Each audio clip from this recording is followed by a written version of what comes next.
Bem-vindo ao nosso devocional. Hoje nós vamos falar sobre quando o coração se afasta, o reino enfraquece. E a gente vai fazer uma mescla aqui de 1º e 2º Reis. Você vê que lá em 1º Reis a gente começa com sabedoria, templo e glória. E em 2º Reis a gente termina com divisão, idolatria e exílio. Em 1º Reis, capítulo 3, do 7 ao 14, Salomão, com o coração humilde, depois ali que o pai dele morre, ele pede a Deus sabedoria para governar o seu povo. E aquilo soa tão bem aos olhos do Senhor que ele faz mais, ele dá sabedoria e ele dá a Salomão glória e riqueza como nenhum outro. Então não havia perigos externos, era um tempo de paz, era um tempo de colher aquilo que Davi havia plantado. E o maior perigo daquele tempo não eram as guerras do tempo de Davi, não eram as dificuldades do tempo de Davi, mas um coração que se divide ao deixar de ouvir Deus. O perigo já não eram os povos inimigos e as dificuldades naturais. Em 1 Reis 5:4, Salomão diz assim: "Porém agora, Senhor meu Deus, me tem dado descanso de todos os lados. Adversário não há, nem algum mal encontro." Então era um tempo de paz. O próprio Salomão aqui ele está reconhecendo que o Senhor lhe havia dado o descanso dos tempos de guerra do seu pai. Tudo vai bem, Salomão estabelece o templo, que era o projeto de Deus para que ele fizesse. Deus ouve o seu coração, ele ora ao Senhor e consagra aquele lugar, ele consagra o templo ao Senhor, e o Senhor diz: "Ouvi a tua oração e a súplica que fizeste para mim. Santifiquei a casa que edificaste, a fim de pôr ali o meu nome para sempre, e os meus olhos e o meu coração estarão ali todos os dias." Então o Senhor se alegra daquele momento, ele ouve a oração de Salomão e ele promete que ali estará os olhos deles e ele estará estabelecido ali sempre. Mas ele faz uma advertência. Lá no versículo 6 do capítulo 9, ele fala assim: "Porém, se vós e vossos filhos de qualquer maneira vos apartardes de mim e não guardardes os meus mandamentos e os meus estatutos que vos tenho proposto, mas fordes e servirdes a outros deuses e vos prostrardes perante eles, então destruirei a Israel da terra que lhes dei, e a esta casa que santifiquei o meu nome. Lançarei longe da minha presença, e Israel será, por provérbio, o motejo entre todos os povos." Aqui Deus faz uma advertência. Ele diz que estará naquele lugar, os olhos deles estarão ali, mas se os filhos do Senhor deixarem de seguir os seus mandamentos, deixarem de seguir os seus caminhos, ele se apartará da nação. A queda não foi repentina, foi um processo de concessões graduais. Aquelas concessões que aos nossos olhos às vezes parecem inofensivas. São aqueles pequenos ajustes ou concessões que a gente vai permitindo na nossa vida e vai deixando o pecado entrar, vai deixando uma mentalidade que não é a mentalidade do Senhor entrar no nosso coração. Salomão então constrói o templo, mas aos poucos permite que o seu coração se divida. E aqui em 1 Reis, capítulo 11, fala assim: "O rei Salomão amou muitas mulheres estrangeiras, além da filha de Faraó, moabitas, amonitas, edomitas, sidonias e etéias, das nações de que o Senhor tinha falado aos filhos de Israel: não chegareis a elas, e elas não chegarás a vós. De outra maneira, seguramente perverterão o vosso coração, para seguirdes os seus deuses." A esta se uniu Salomão com amor. Então, tudo aquilo que o Senhor havia advertido à nação de Israel, falando daquele povo que não deveria se misturar, Salomão aqui diz na Bíblia que ele se uniu com amor. E lá no versículo 4 de 1 Reis 11, acontece a consequência disso. "Porque sucedeu que no tempo da velhice de Salomão, suas mulheres lhe perverteram o coração." Então, aquilo que Deus havia advertido finalmente acontece.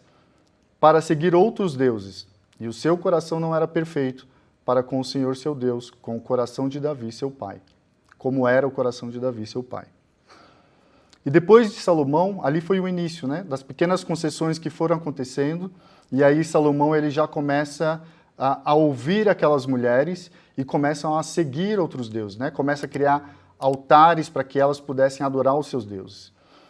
E depois dele vieram outros reis, ainda piores que Salomão. O reino é dividido, o povo começa a adorar outros deuses. Jeroboão introduz a idolatria com os bezerros de ouro e a palavra perde a centralidade.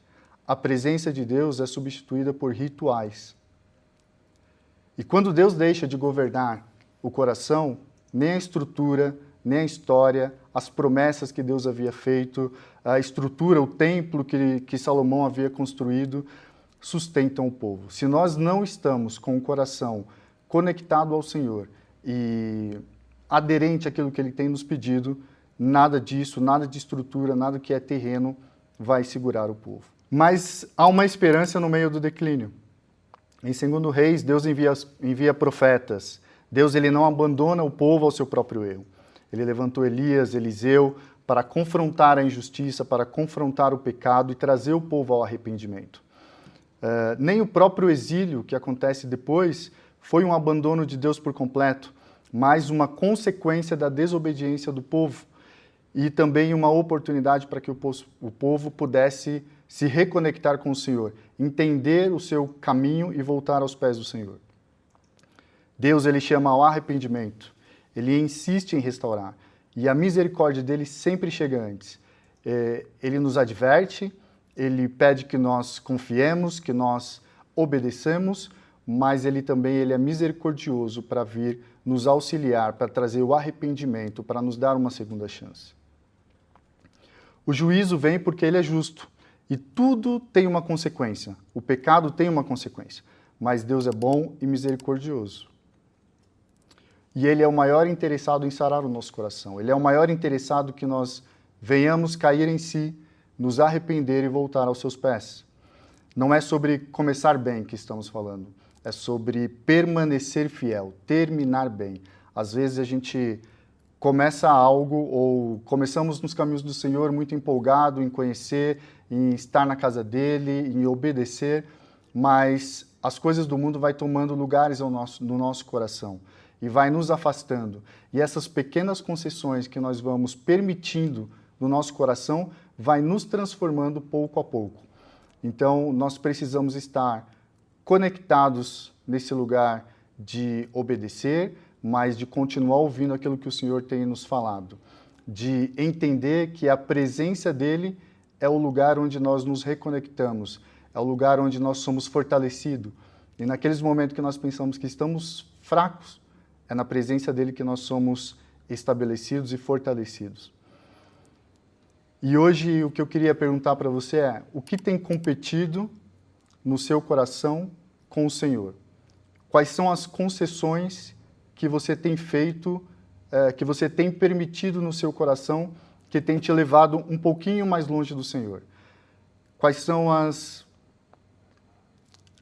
situações que às vezes a gente olha aos nossos olhos e parecem inofensivas e nós temos permitido que entre, como um hábito, como uma forma de fazer, como um pecado, e às vezes a gente nem percebe. São as pequenas raposinhas, às vezes, que nós permitimos entrar no nosso meio, no nosso dia a dia, e pouco a pouco vão minando a nossa confiança, vão nos afastando de Deus, e quando nós percebemos, já estamos num lugar distante do Senhor. Talvez comecemos bem, queimando por Jesus, e hoje estamos mais mornos. Então nós precisamos estar sempre vigilantes, conectados com Ele, com os nossos olhos e ouvidos, atentos ao que o Espírito Santo está nos conduzindo. No momento que nós estivermos fracos, o lugar de refúgio, o lugar que nós precisamos voltar é a presença dEle. Mesmo que às vezes não tenhamos vontade, porque a nossa carne às vezes escolhe outras coisas, mas nós precisamos ter a consciência de que a presença dEle, o lugar aos pés dEle é o lugar que nos reconecta. Ele quer reorganizar o nosso trilho. Ele quer nos trazer de volta, através da sua misericórdia infinita. Ele sempre tem um olhar de bondade, de misericórdia para conosco e sempre nos dá uma outra chance. Mas nós precisamos aprender a ouvir essa voz e obedecê-la e atender a essa voz.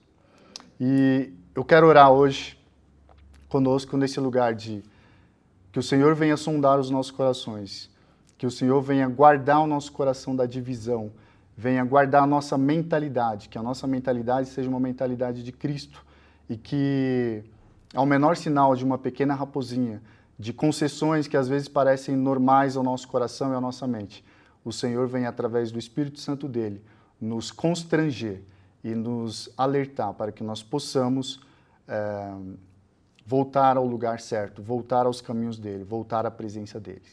Senhor, muito obrigado por cada um. Eu oro para que o Senhor venha guardar os nossos corações, guardar a nossa mente, que nós estejamos conectados contigo sempre e que o teu Espírito Santo seja o nosso consolador, aquele que nos constrange no momento de dificuldade.